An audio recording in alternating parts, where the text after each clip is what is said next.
All right, Shalom Boys here. Good afternoon. I think it's afternoon. I think it's still morning. It's 11:30. But what am I doing today? I got a project on hold because I'm waiting for my electrician to come through, which was supposed to come through yesterday, but it's going to come through tomorrow. And I'm waiting for my plumber to come through. So we're kind of stuck on one of these projects. So I'm going to go ahead and start another 3-day project, or knock out a couple of smaller projects that clients have been asking me about, and I'm just going to use this downtime to do that. Why not, right?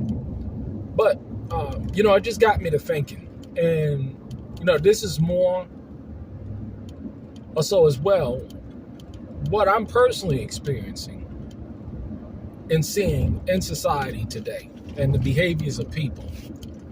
A clear plan of action. Do you have a clear plan of action for anything that you're doing? I'll give you a perfect scenario. You want a loan from the bank, right? And you want a business loan from the bank.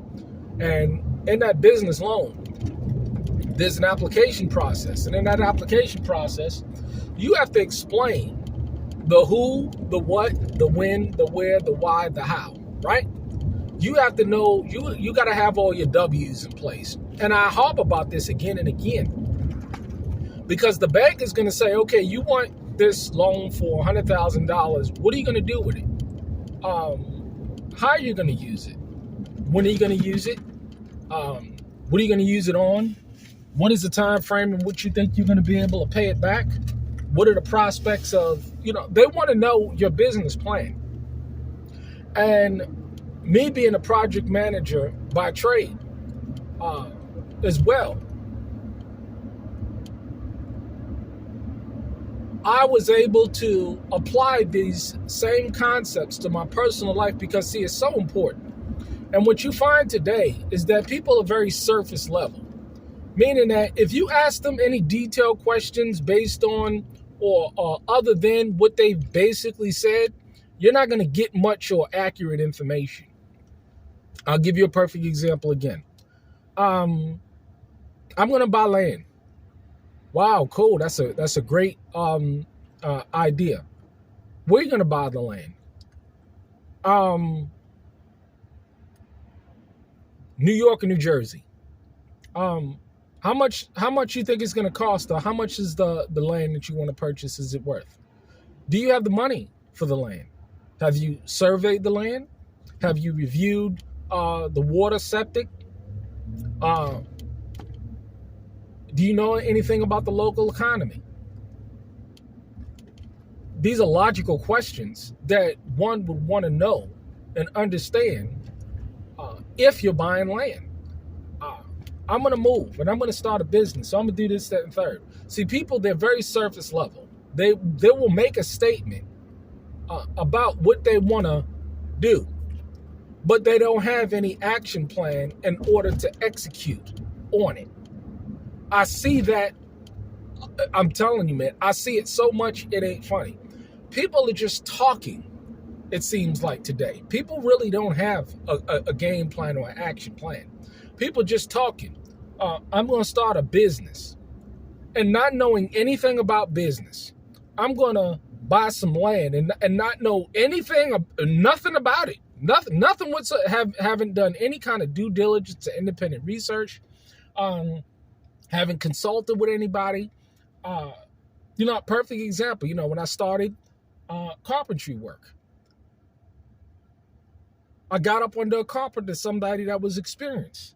I followed the instructions of others that said, if you want to learn carpentry, this is what you should do. I went into the steps. I got the tools. I learned the trade.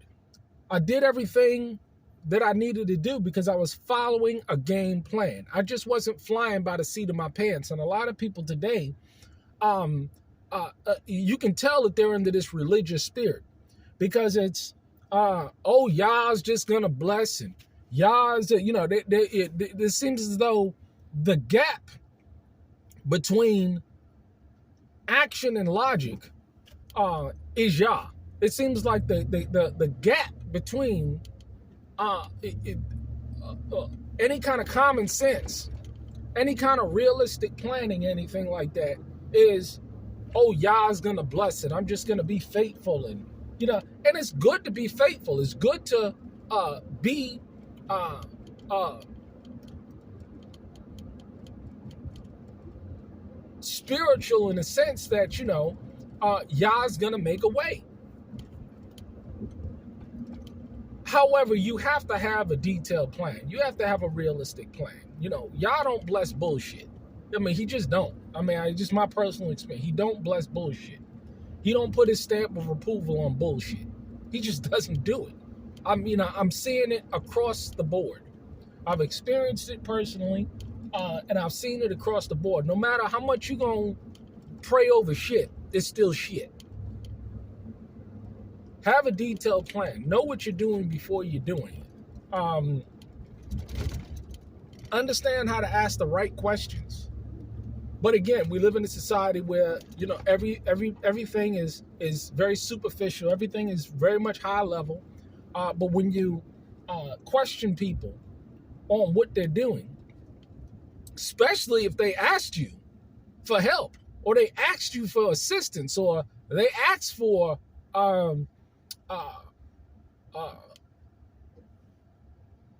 you to help them or guide them in any way, and then turn around and get offended by the questions that you're asking, due to the simple fact that, hey, if you genuinely want to see people succeed at something, you're going to assist them and you're going to warn them.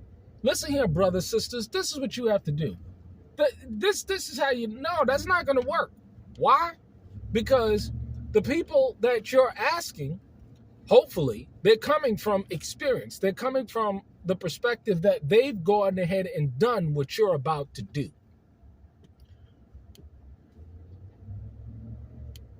Very important. A lot of people set themselves up for so much failure and so much heartache. And I've done it myself. Let me tell you, I thank y'all that in spite of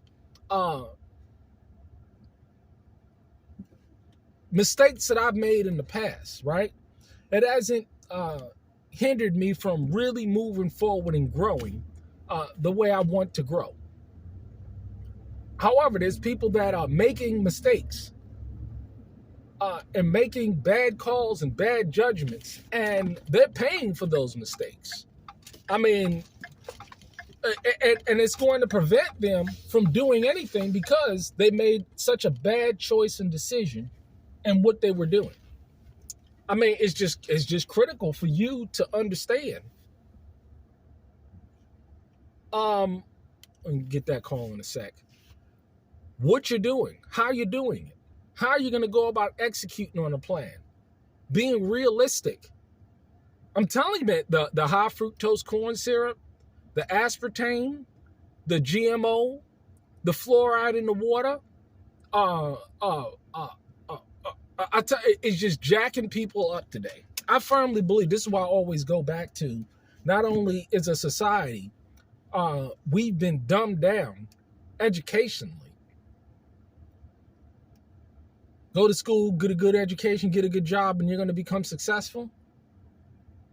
That was a lie. Your food is a lie. The water that you drink is a lie. Everything is a lie. So what is going to be the direct result of that? A living manifestation of lies. Plan accordingly. Who, what, when, where, why, how. Have all those planning, all those good, solid plans in place, and be clear about it. And then go to the Father and say, hey, listen here, I thought this through. Please bless the labor of my hands. And I'm telling you, that's how it works. Y'all don't bless bullshit. But it seems like a lot of people that I talk to are deep in it.